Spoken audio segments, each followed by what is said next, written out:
name's Cheyenne and I'm currently a senior at Bells High School. I'm here today to share my testimony.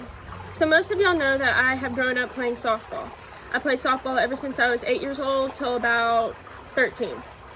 And growing up, I never really got the opportunity to go to church. I would always have practices on Sundays, or I would have a tournament that led on into Sunday. And I always knew who God was, but I never really got the opportunity to really get to know him better. So I was, I believe, maybe 11 years old, and one of my best friends at the time, her name's Brooke Aaron, she asked me to go to one of her Wednesday sessions at church. And so I went, and it was a good session, and then they took us into this room, and they asked us, said, who hasn't been saved?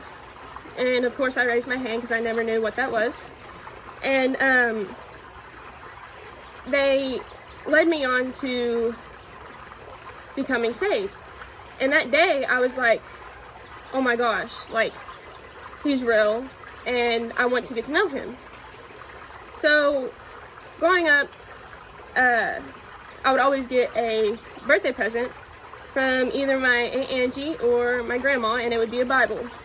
This Bible. In 2012, Aunt Angie got me this Bible. Thank you, Aunt Angie. And I would always put it away, and I was like, I don't have time to read this Bible. And now that I think about it, I wish I would have more. But I never really grew in faith after that day that I got saved, but I knew that I was saved. But then in 2016, my grandfather died, and I was always like, if you're real, God, why would you do this? Why? Like, I know it was his time, but like, I don't understand, like, why you would do this. And I was really hesitant about my faith at the time, and it just, like, never, I don't know, I just was never really believing in him at the time, because I was like, why would you do such a thing? But then one night I was sitting there about 2 or 3 years later, and I got this text from a friend, and she was like, oh my gosh, there's this new Bible study and it's awesome, you should go. And I was like, Mom, I have to go, like, this is awesome. And at the time I was like, oh, this is really cool, like, I get to hang out with my friends and all this stuff. And now that I think about it, I'm grateful for that friend that reached out to get me to go to the Bible study. Anyways, Thanksgiving would come, and we all, as a family, would always like rent a cabin and get together. And my uncle is a pastor at one of the churches nearby in Missouri. And he would always talk to me. He's like, hey, I heard you were going to Bible study. And I was like, yeah. And now that I look back at it, I would always say yes just to, I don't know, just to be able to have a conversation with him. And I never was really going to Bible study to get the lessons that she taught. And then a couple years later went by, and about a year and a half ago, I was going to Bible study, getting the lessons, taking them into my week, and I'm very thankful for the Newtons. Thank you very much, the Newtons, for always being there for me. And just recently, I don't know why I was called out to do this, I really don't, but I just felt like I needed to. And recently, I had a feeling just to pray for my cousin.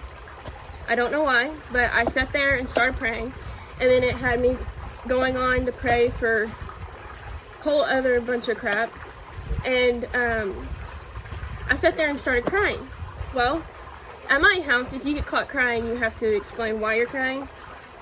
So I was sitting in my bedroom, and my mom walks by, and I'm like, oh my gosh, I have to act like I'm asleep. She walked in, caught me crying. So we're sitting there and we're talking, and for an hour goes by, and then my sister walks in. And she goes, "Is this a good time?" And I said, "Yeah, whatever." I was still crying. And she says, "I stole something." And I said, "Bailey, this is really not a good time right now." And she goes, "No, I stole these two things." And she said, "I put a couple messages in there, and I want you to read them." And one of the messages were, "Doesn't matter what others think of you, if you have him, that's all you need."